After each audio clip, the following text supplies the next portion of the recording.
La question la plus fréquemment posée aux comptables, est-ce que je dois commencer en personne physique ou en société? Alors, je risque de te décevoir, mais il n'y a pas de réponse unique. Et d'ailleurs, si tu cherches vraiment à commencer une activité en Belgique, je te conseille, après avoir vu cette vidéo, bien sûr, d'aller sur le site de l'ITA pour te chercher un expert comptable certifié qui se fera une joie de t'aiguiller dans ce choix qui est super important pour l'avenir de ton activité. Pour ceux qui ne le savent pas, l'ITA, c'est un peu l'ordre des experts comptables en Belgique. Je vais donc te mettre en description leur site puisqu'il y a l'ensemble des experts comptables certifiés belges répertoriés sur celui-ci. D'ailleurs, un conseil entre toi et moi, une fois que tu rencontres un expert comptable, il est important de lui demander son numéro d'immatricule ITA. Comme ça, tu vas pouvoir le taper sur leur site internet et être sûr que c'est pas une arnaque. Donc, dans cette vidéo, je vais te parler d'abord des différences entre ces deux structures, leurs avantages et leurs désavantages, et aussi quand est-ce que tu devrais passer de l'un à l'autre. Nous voilà à comparer indépendant et société. Donc, si tu es indépendant, tu es le business. Donc ça, c'est toi, et ça, c'est ton business. Vous ne faites qu'un. Tout ce qui se réfère à ton business, donc les factures, les contrats, les crédits, tout sera à ton nom. L'avantage, c'est que c'est vraiment pas cher à mettre en place. Je parle de moins de 500 € pour se lancer.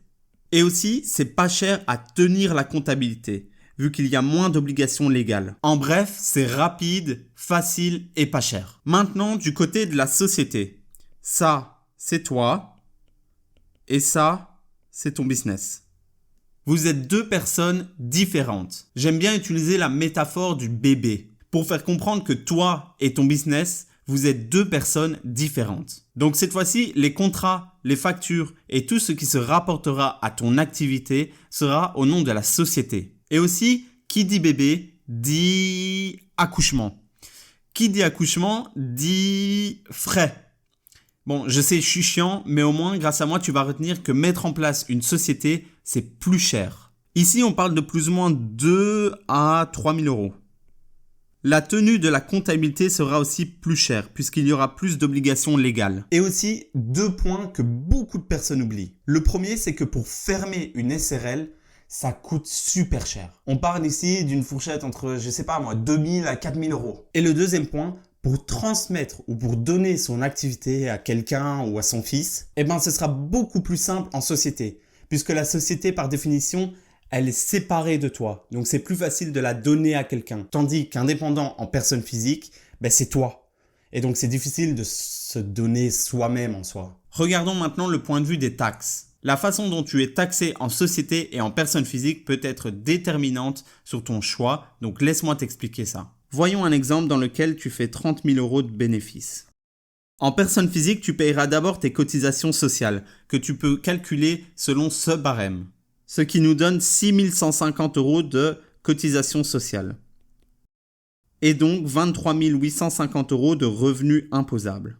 Et ensuite, on va calculer les impôts, grâce à ce barème, ce qui nous donne 7 260 € d'impôts. Et donc un revenu net de 16 590 €. Au final, on se retrouve avec un taux d'imposition total de plus ou moins 50%. Pour la société, il existe 2 taux d'imposition, soit 20% ou 25%. J'ai décidé de prendre le scénario le plus pessimiste et donc d'opter pour 25%, ce qui nous donne 7 500 € d'impôts. Et donc un résultat après impôt de 22 500 €. Ensuite, tout dépendra de ce que tu veux en faire. Si tu veux te les distribuer ou les réinvestir dans ta société. Mais de manière générale, sache que tu as beaucoup plus de choix pour optimiser ta situation fiscale. Dans l'absolu, tu es pour l'instant taxé à 25%. Dans les deux cas, il y a beaucoup de facteurs personnels spécifiques à ta situation qui peuvent tout changer. Mais je voulais simplement te présenter les grandes lignes de ces concepts. Comme tu le vois avec cet exemple, si on regarde juste l'aspect des taxes, ça fait sens de commencer en personne physique. Et une fois atteint un certain palier de bénéfices, passer en société. Le point de vue de la protection. Comme je t'ai dit, en personne physique, tu ne fais qu'un avec ton business. Et donc, ça veut dire que tu es responsable pour l'ensemble des dettes. Ce qui veut dire que si quelque chose va mal, tu seras responsable. Et tu pourrais être amené à payer tes dettes directement avec tes biens privés. Du côté de la société, on n'a pas ce problème. puisque vous êtes deux personnes, deux personnalités juridiques totalement distinctes. Mais attention, il y a quand même certains cas où la responsabilité des fondateurs peut être engagée. Mais je ne vais pas m'étaler là-dessus, peut-être que ça fera l'objet d'une prochaine vidéo. Quand devrais-tu faire la transition de personne physique à société? Je répondrai qu'une partie de cette réponse peut être pour des raisons fiscales, bien sûr, mais d'un autre côté, il pourrait y avoir plein d'autres raisons valables. Imagine que ton activité commence à prendre de l'ampleur. Alors, ça ferait peut-être sens de passer en société pour l'image que ça reflète envers les fournisseurs. Et aussi envers ta banque ou tes futurs investisseurs.